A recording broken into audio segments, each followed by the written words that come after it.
नमस्कार, मैं दिव्यांशी आप सभी का स्वागत करती हूँ ministry of current affairs by doctor Gaurav Garg.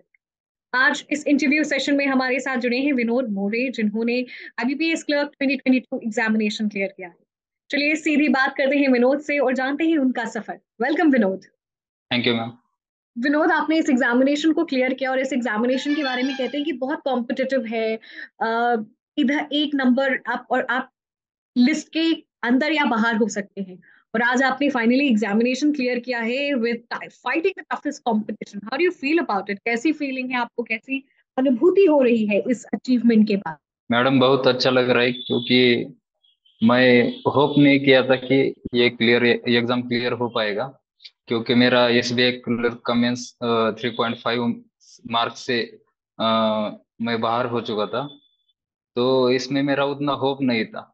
लेकिन जब जिस दिन मैंने रिजल्ट देखा 1 तारीख को, उस दिन बहुत अच्छा लगा। मतलब एकदम रिलीफ, एक वर्ड में बोलूँ तो। थोड़ा सा बताएं अपने बारे में, अपनी जर्नी के बारे में। मैडम मैंने पिछले साल जनवरी में के एग्जाम के लिए तैयारी चालू की थी। तो एक 6 महीने 8 महीने मैंने बेसिक से अच्छे से तैयारी की। 6 महीने में ही करंट अफेयर का भी प्रिपरेशन चालू रखा था। और बाद में जब आरआरबी का एग्जाम आया था, तो दोनों भी प्री मैं क्लियर नहीं कर पाया। लेकिन जब क्लर्क का एग्जाम उसके बाद था, तो थोड़ा सा मैं लैक ऑफ कॉन्फिडेंस की वजह से वो दोनों एग्जाम मैं क्लियर नहीं कर पाया था। लेकिन जब क्लर्क का एग्जाम आया, उस टाइम मैंने मन में ठाना था कि अभी एग्जाम देना है तो कॉन्फिडेंस से देना है। तो ये एग्जाम मैंने बहुत कॉन्फिडेंटली दे दिया। तो अच्छे मार्क्स भी आ गए और मैं क्लियर भी कर पाया प्री। बाद में उसी टाइम एक 15-20 दिन में रिजल्ट आया, और उसी 15-20 दिन बाद मेंस था। तो मेंस का उतना मेरा स्टडी नहीं था, क्योंकि मैं कोई भी प्री क्लियर नहीं कर पाया था। तो करंट अफेयर का उतना मतलब रिवीजन नहीं हो पाया था। फिर भी मैंने सोचा कि अभी एग्जाम देना है तो कितना भी स्टडी हो जाए, एग्जाम देना है तो कॉन्फिडेंटली देना है। जाके free of mind confidently exam दे दिया। तो बाद में बाहर आते समय अच्छा ऐसा लगा कि बहुत अच्छा, मतलब अ, गया। शायद इतना अच्छा बाजू के आजू बाजू के फ्रेंड्स को भी नहीं गया था। तो ऐसे ही मैंने ये एग्जाम क्लियर कर दिया। बाद में पीओ का मेरा प्री क्लियर हुआ था, एसबीआई का प्री क्लियर हो गया। और नाबार्ड डीए का भी प्री क्लियर हो गया। क्योंकि उसी टाइम मैंने कॉन्फिडेंस अपने अंदर डेवलप किया, और सब प्री प्री में अच्छे से क्लियर कर पाया।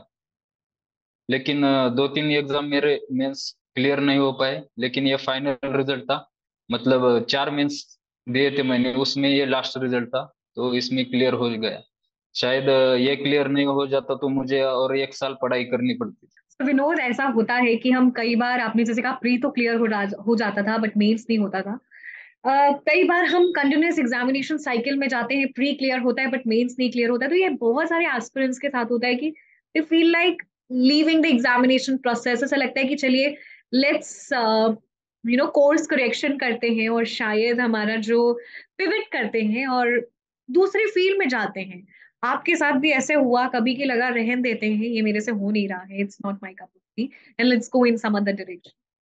मेरे बारे में ऐसा कुछ नहीं हुआ मैम, क्योंकि मुझे और कोई ऑप्शन नहीं था एग्जाम के सिवा। क्योंकि मेरा ग्रेजुएशन कोई टेक्निकल फील्ड से नहीं है। और बाहर कोई ऐसा जॉब भी नहीं मिल सकता था मुझे। इसलिए मैंने ये विचार ही नहीं लाया मन में कि मैं ये छोड़ना है और कुछ और करना है।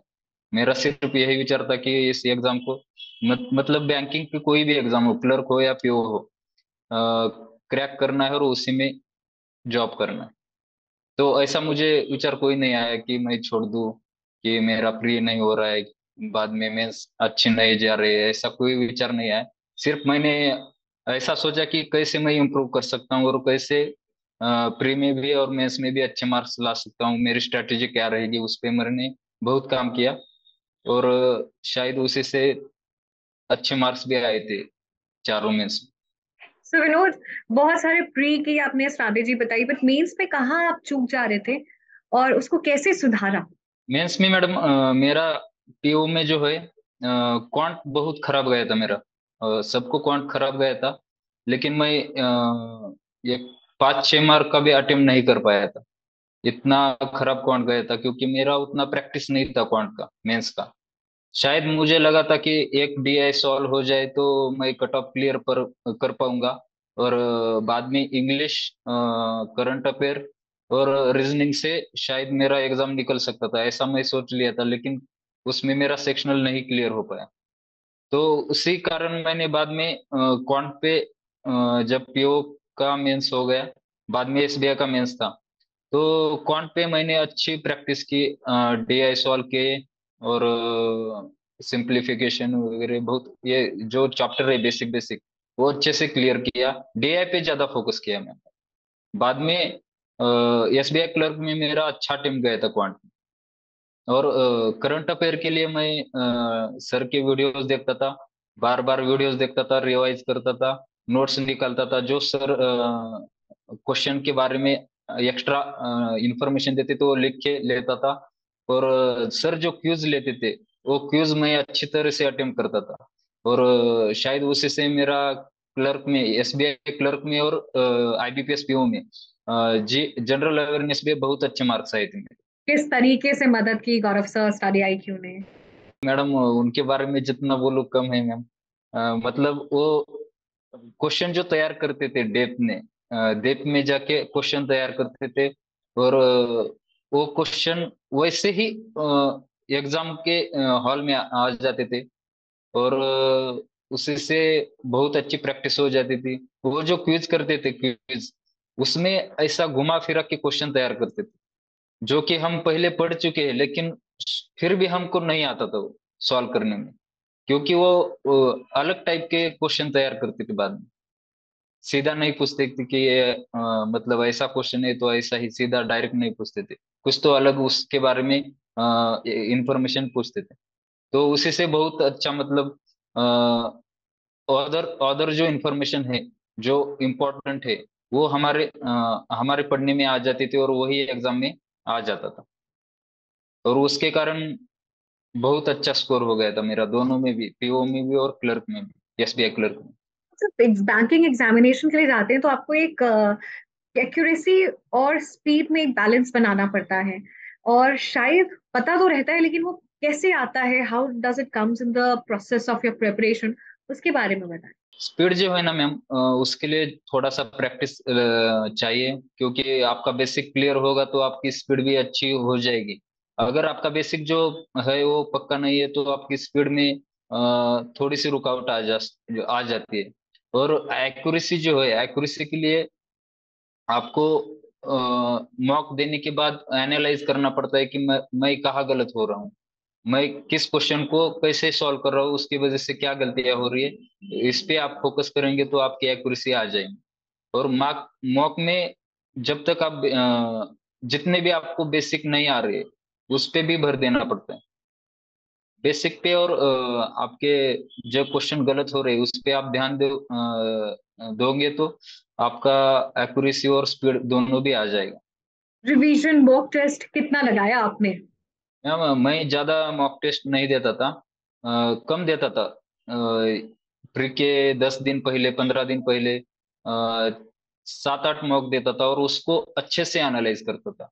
मैं ज्यादा मॉक देने में विश्वास नहीं रखता था, क्योंकि जितना भी दो, लेकिन आपको जब मार्क्स कम आएंगे तो आपको मतलब कॉन्फिडेंस कम हो जाता है।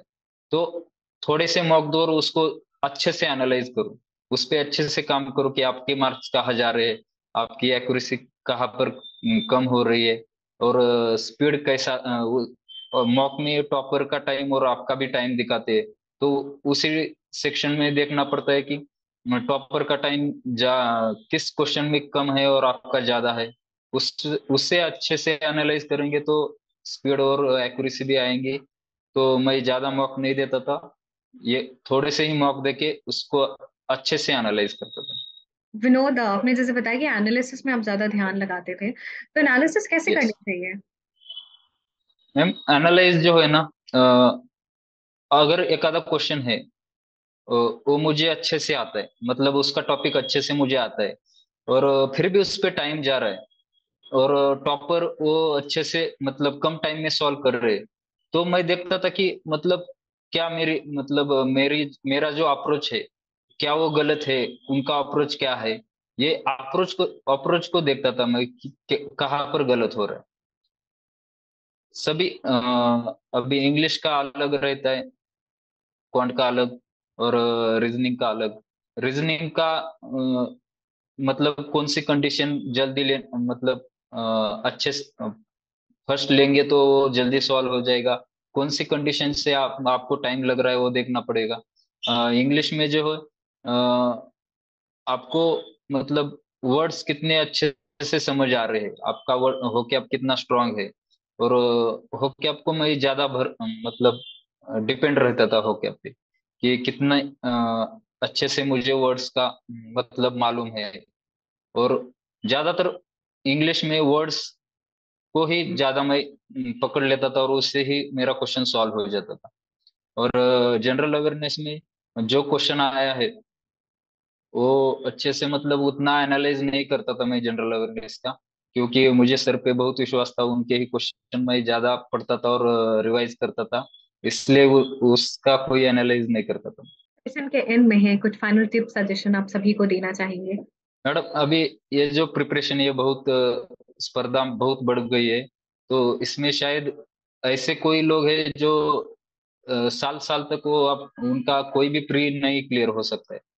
शायद उन्होंने जो है ना, मॉक को एनालाइज ज्यादा करना पड़ेगा, और कंपटीशन फिर भी आपको जब नहीं हो रहा है, प्री क्लियर या मेंस नहीं क्लियर हो रहा है, तो आप उसको छोड़िए मत, नेवर गिव अप।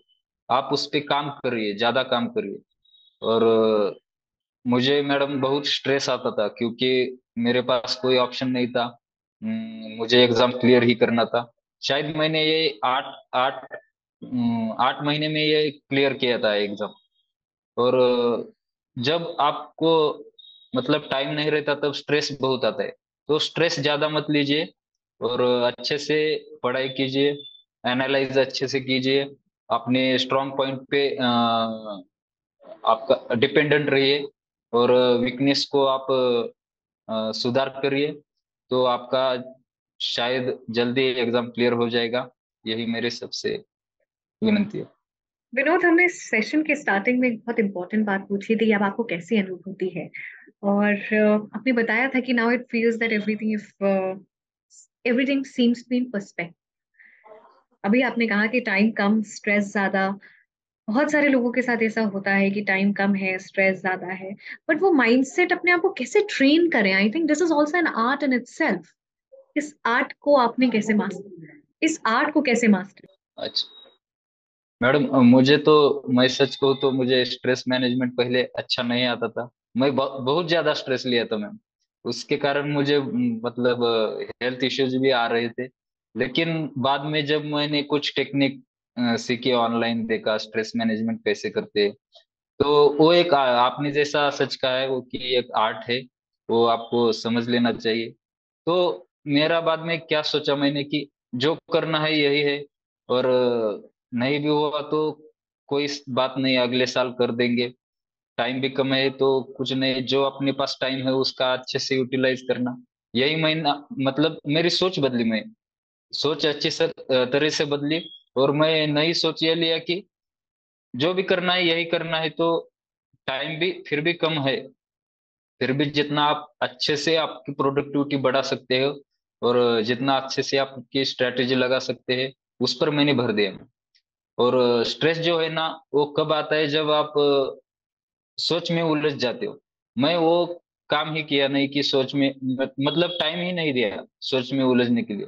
मैं काम अपने स्ट्रेटेजी पे किया, अपने स्टडी पे किया, अपने रिवीजन पे किया, और जो सर बताते थे वो उसका ध्यान किया, कि सर ऐसे बोलते थे कि जो करना है अच्छे से आराम से करो, ध्यान से करो, मतलब आराम से करो एकदम। तो वही। बिल्कुल। I think this is one of the very very important lessons that you an aspirant undergoes कि आराम से करो, कोई हड़बड़ी नहीं है, बट अच्छे से हाँ करो. हाँ। So I think, yes. Vinod, very important tip on stress management, mind management, I would say. Thank you very much, and the entire yes team ma'am. wishes you good health, good luck. Thank you. Thank you ma'am very much, आपने भी मतलब मुझे यहाँ पर बुलाया और interview लिया। शायद मेरे जैसे कोई और लोग हैं जो उनको स्ट्रेस आता था, उनके लिए थोड़ी सी भी मदद हो जाएगी तो अच्छा है। बिल्कुल विनोद, एंड हम यही कामना करते हैं कि आप और आगे बढ़ें और आप और भी एग्जामिनेशन जो आप सोचते हैं वो भी क्लियर करें. Thank you.